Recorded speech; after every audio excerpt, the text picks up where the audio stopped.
I want to beep you up. Where'd you even go? What? Oh. Yeah. Oh, I got his pants. Riding black iron grease made for Commander Gaius.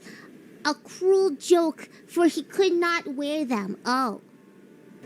Riding atop the boar he called his other half. Gaius was in fact a warrior of albinoric extraction. Oh, he had no legs! Oh! He had messed up legs. Oh! No leg. Oh, 나르구나. Wait, who made him pants as a joke? That's pretty mean. What the beep? Welcome back to the channel, everyone. I'm Saladino. Welcome back. Analyzing Evil. Neil Druckmann from Naughty Dog. If I were quicker on the uptake, I would have already done this. I've seen this guy on another channel do this bit already, the Analyzing Evil bit. I haven't watched any of the videos yet, but they've all been about people who've worked on Disney Star Wars. Dave Filoni, Rian Johnson, Kathleen Kennedy. And I thought that was funny. I hadn't got a chance to check the videos out, but if I were thinking about it, I would have already done it for Neil Druckmann. I haven't been thinking about him much lately, but there was a recent incident. I don't remember where I heard this from. It wasn't even a recent incident, but it came out recently that Herman Holst, I think that's his name, the guy who used to run Guerrilla Games. Now I think he's in charge of all of PlayStation. But he was the guy who canceled Days Gone because he said it was too much like The Last of Us. They already had a zombie apocalypse game, essentially. And I said before in another video that it was Druckmann. Druckmann went to Sony and said, why keep Days Gone around when you already have, why do you need Days Gone when you already have The Last of Us Part 2? I knew he did that, and I have an idea of, the sort of political things going on behind it. The guys who were at the head of Days Gone, they were conservative, so, it was easy to get rid of those guys and easy to nix Days Gone, despite the fact that they should have built on the success of the first game. Even if they were disappointed in, I think it was like 3 million upfront sales, but they were disappointed in that and decided not to build on it. But like I said, I know it really came from Druckmann, and Holst was doing his boy a favor and said, yeah, fine, we'll get rid of it. Stupid. And over the years, you look at The Last of Us Part 2 versus Days Gone, you see that Days Gone has grown in esteem in players' eyes. Whereas The Last of Us Part 2 is just a joke, it's an afterthought. It's something that whenever you mention it, the bots and the trolls come out and attack you for complaining about it. It's like, you need to let it go. No, personally, like I always say, The Last of Us Part 2 is what radicalized me.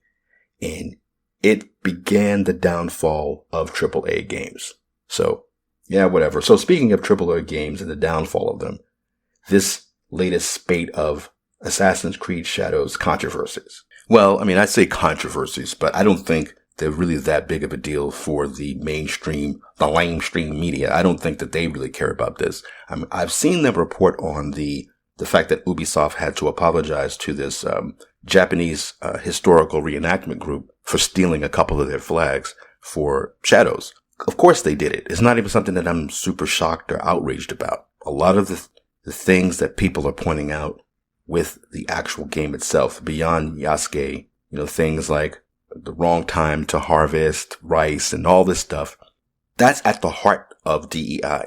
The thoughtlessness and carelessness of it. It's all performative. It's all just about how things look. It's not a consideration of the actual culture, which kind of also plays into what I wanted to kind of talk about with this petition. Gamers in Japan who were offended and want to cancel Shadows. And so my thing was, when I was hearing about this, this petition in particular is asking for people to cancel the game. My thing is I don't think it needs to be canceled.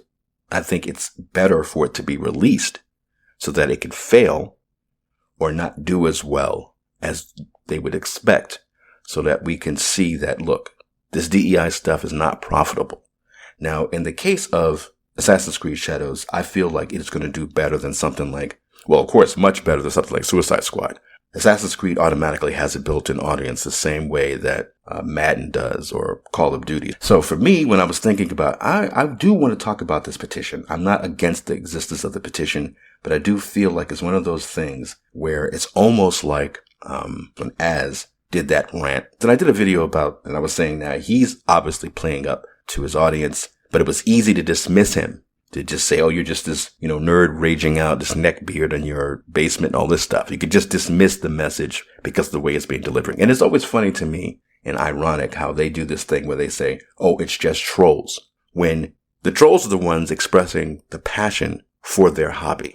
So I was going to do a video, or thinking about doing a video, just saying that if they want to make this game, I think they're making it for all the wrong reasons. But I don't have a problem with it existing. I'm just not going to buy it. I get where these people who are saying cancel the game are coming from, in the sense that, well, to them it's just about the lack of historical accuracy and how they're portraying Japan and its history in a false light. If you look at the actual petition and see what a lot of people are saying in the comments, they're saying, yeah, I don't think this game is going to be canceled. I want my voice to be heard. I want people to know that if I, as a Japanese person, is silent about this, I'm just accepting of these Western companies coming in, using basically my country and my history and my culture as a platform for their bullshit. But one thing that really spurred me to finally go ahead and do a video was this video here by this guy, Podcast Now. It's time we talk about that Assassin's Creed Shadows petition. I had a feeling, just by the title, he was going to be against the petition, which in and of itself is fine. But the thing is, this is a terrible video, and I don't want to get too mean or aggressive about it with this guy. His channel's basically cool. I haven't watched it in a while. It seems like I haven't watched it in like 6 months, apparently. Like, I remember the last video I saw from this guy was about Alan Wake 2. Wondering, hey, why isn't it more successful? Is it because there wasn't a physical release? I just don't get it. It's such a great game. But I'm like, look, dude, it's of course people don't want to play a game that's called Alan Wake 2, but you spend 10 of the 15 hours of the game playing as some random negress who was race swapped in the first place. That was the last thing I remember seeing. I see this, he pops up again in my algorithm or whatever. I see this one. I watched the video. It's a terrible video. It's terrible because the argument he's making. There's these disingenuous arguments, or in this guy's case, I don't think it's disingenuous. I don't think it's this inveterate, crooked thinking where he's comparing this petition to the Hogwarts Legacy boycott.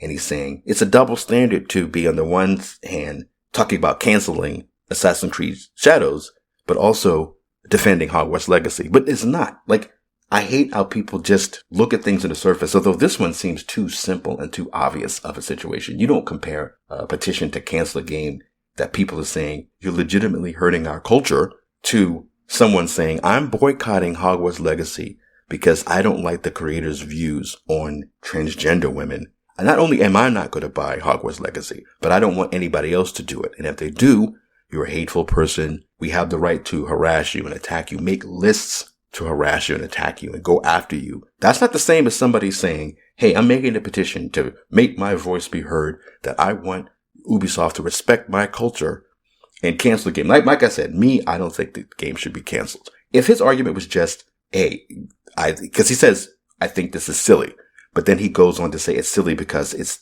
double standards, the hypocrisy, which is ridiculous. It's not the same thing at all. Saying to cancel the game, he's like, what about the people who want to play the game? Well, it's not going to be canceled. Them doing it is, like I said, if you look at the actual petition and the people talking, they go, I know it's not going to be canceled. I just want my voice to be heard. And they go on to explain where they're coming from.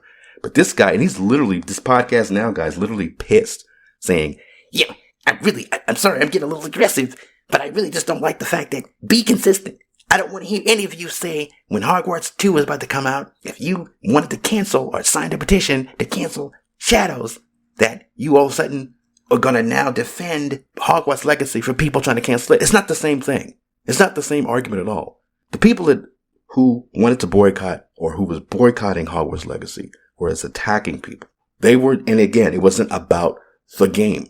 It was about the creator of the game, who they were trying to punish. The Assassin's Creed thing is, you're doing DEI stuff, you're ruining a culture with your political agenda. It's not a game, it's a political agenda. So, yeah, he just gave me Just give me an example of how these normie middle of the road people kind of see some of this culture war stuff where they do this thing where they act like they're above it all, but it's like they don't even understand it. Even people in his comments were saying, people are saying that that they're against this game and they're unhappy with this game and they're mad at the game because of the historical inaccuracy and the lies, the way that Ubisoft is selling it and pushing it. And he's like, well, yeah, you can be mad and against it, but you shouldn't cancel it. But it's like, no, your argument isn't just you shouldn't cancel it. Your argument is it's the same thing as the people with Hogwarts Legacy and boycotting that. Those people were literally calling people transphobes and racists and all this different stuff because they went to play a game and they said the game has nothing to do with whether or not I agree or disagree with the creator of the franchise, of the property, not even the people who are making the game. So, yeah, I don't know. This weird kind of misplaced anger and rage on this podcast now's guy's case. This thing about, well, if you want to cancel the game, what about choice? You said you want people to have choice. And my thing is, yeah, let them put the game out. But I'm not angry about them doing this. My thing is just that, again, it just looks a little silly at this point. And the people who are against anti-woke can use this as an excuse to say, look, they're silly and they're unreasonable, blah, blah, blah. But this isn't a situation where the people who are saying cancel it or the people who are signing this petition are attacking people who say they're going to play the game and they're making this about something that has nothing to do with the game. They're absolutely addressing the game itself. It is not the same as boycotting Hogwarts Legacy because you have an obsession with whether or not a man can become a woman.